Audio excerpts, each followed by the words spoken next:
Hey everybody, and welcome to Reading. We are in Module 1, Lesson 25, and this is Part 2. The reason it's called Part 2 is because we've read pages 12 to 25, and now we're going to answer some questions following that reading. So we're going to use our digital reader aloud today so we can see these pages up close, but we're going to be answering these questions using textual evidence. So we're answering in complete sentences, so make sure that you're ready to look at your digital read aloud, as well as answer in complete sentences by restating the question and using text evidence. So according to the text on page 12 and 20, why is Dr. Roper interested in studying squid? Pause this video, find some textual evidence in the Giant Squid book on page 12 and page 20. Once you have that found, see if it matches what I say after you unpause. So welcome back, and I hope that you found something like I'm going to show. So we're going to see here that as a child, Clyde Roper, he would oftentimes follow trails on the seashore of New Hampshire, and these trails were of snails, which are a mollusk, which a mollusk is related to the squid because they are soft-bodied animals. So these periwinkles that he would follow around as a kid were the beginning stages of him searching for the giant squid. Then here it says Clyde Roper was now a doctor, PhD of science, and he was invited to join the staff of the Smithsonian. He began investigating many kinds of squids, and some were the size of a thumbnail and some were as big as he was. So when we look at this and we see that he was able to examine them, including the giant squid, it fueled his curiosity to see a live giant squid in the ocean. So when we come back here, and we're going to type, first we have to restate the question. According to the hymn, why is Dr. Roper interested in studying squid? So we're going to say Dr. Roper is interested in studying squid because it states on pages 12 and 20. So here we've brought back the textual evidence, and we're going to say what it was saying on pages 12 and 20. So that he would follow the trails of the periwinkles to find them. So as we know, that started him on this trek of following the trail. So now, as an adult, he wants to follow the trail of the giant squid to see one alive in the ocean. So his whole goal is to find a way to see them living in their natural habitat. So on the next page, it goes into, according to pages 18 and 19, how did Dr. Roper learn about squid? So we can see here, looking back on these pages, we know that here there was a washed up whale, and this sperm whale was washed up and dead on the beach, and they were burying it in the beach because that's what they do because they're too big to move. So as they buried it, him and his team came to the beach and they cut open the sperm whale. So going back to textual evidence, we have to first restate the question. So Dr. Roper learned about the squid on pages 18 and 19 by, what did you think? Cutting open a dead sperm whale and searching It's how many stomachs? 3 stomachs for signs of squid.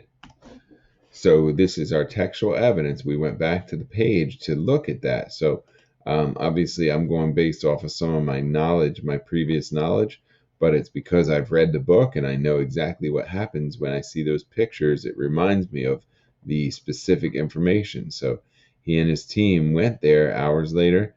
They retrieved nearly 1,000 squid beaks. So we know here that's how he learned about the squid, by cutting open the dead sperm whale and searching specifically the 3 stomachs for signs of squid. According to pages 22 to 24, what was another way Roper learned about squid? So we're going to go back to pages 22 to 24, and we see here they did autopsies of the squid that were dead. So in this case, this one was found in a fisherman's net, and he was able to acquire it and study it. Here he was laying on the table and studying it. They also found that these statoliths were shown to have these rings, and he was able to study those to see how many days old they were. And on page 24, this shows that he has the giant squid's eyes, and he was trying to figure out how they see down in the deep ocean. So, how did he learn about them? He did autopsies of their bodies. So, another way, so we're just restating the question, another way Dr. Roper learned about giant squid was on pages 22 to 24 was to do autopsies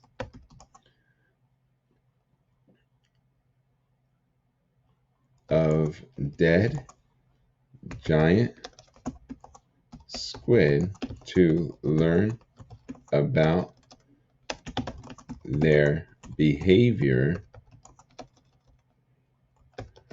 and bodies.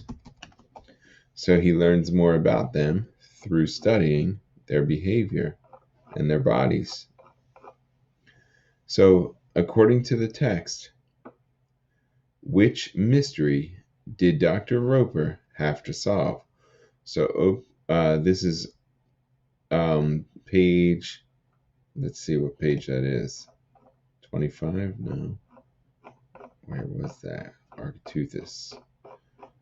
Where are you at, Architeuthis? I remember reading this, but I'm trying to think of what page number it was. Here it is.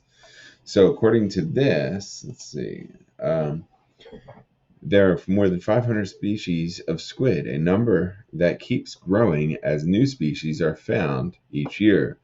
Architeuthis, which means the chief squid, Clyde Roper decided to dedicate himself to studying the secretive squid that scientists knew so little about. But how would he study a creature that was so difficult to find? Made it intriguing to Clyde. He felt like a detective looking for a suspect who had escaped. So it says, according to the text, which mystery did he have to solve? I mean, it doesn't really state that there's like a mystery to solve per se, other than he wants to learn more about it. And it's hard to discover it because they live so deep in the sea. But there is something that he was trying to study specifically further down, and it talked about how, trying to go down to it, one of the mysteries that he's trying to solve was on the page with the eyeball. The adult squid's eyes, the most remarkable feature, are the size of car headlights. How do they penetrate the permanent darkness of the deep sea to find their prey? How far can a giant squid see? He wanted to answer these questions and many more. He talked to deep sea fishermen.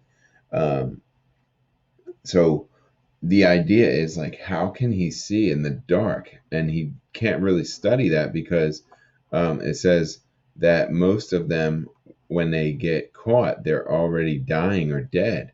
So it's hard to study something when it's already sick or dying.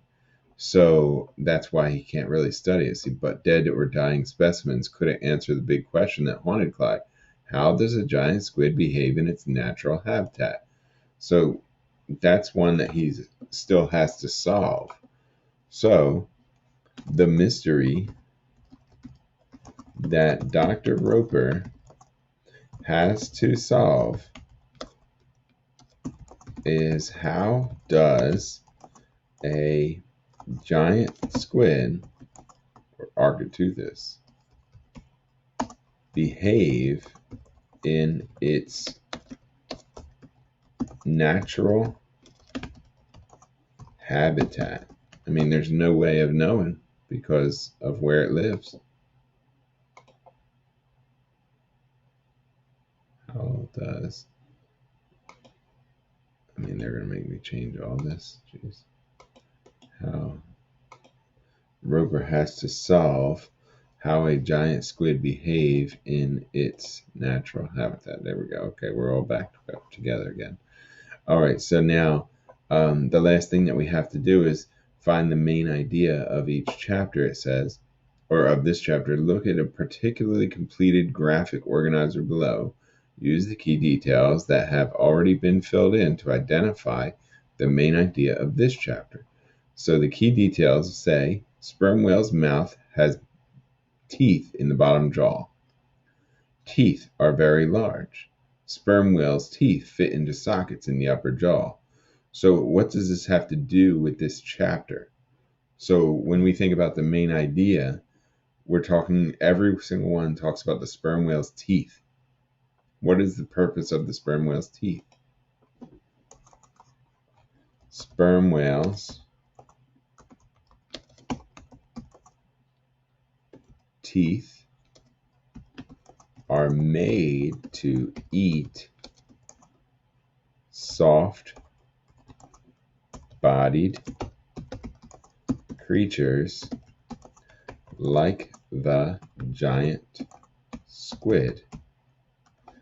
So, as you can see, this would be the main idea because the details support the giant squid being the meal for the sperm whale because of how its teeth are in the bottom jaw that are very large and they fit in the sockets in the upper jaw.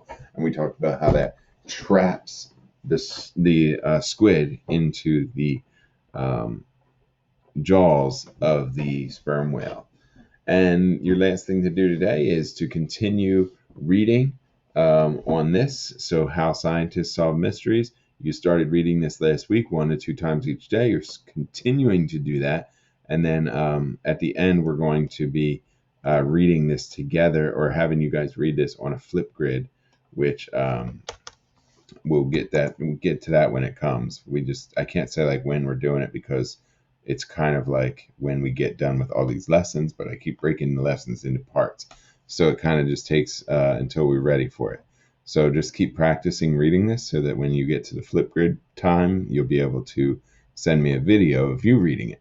So you will read this on a flip grid at a later date. So make sure that you continue to practice reading this. And that's your last part for today's lesson. And you're all done. Thanks so much for sticking with me. Palm it.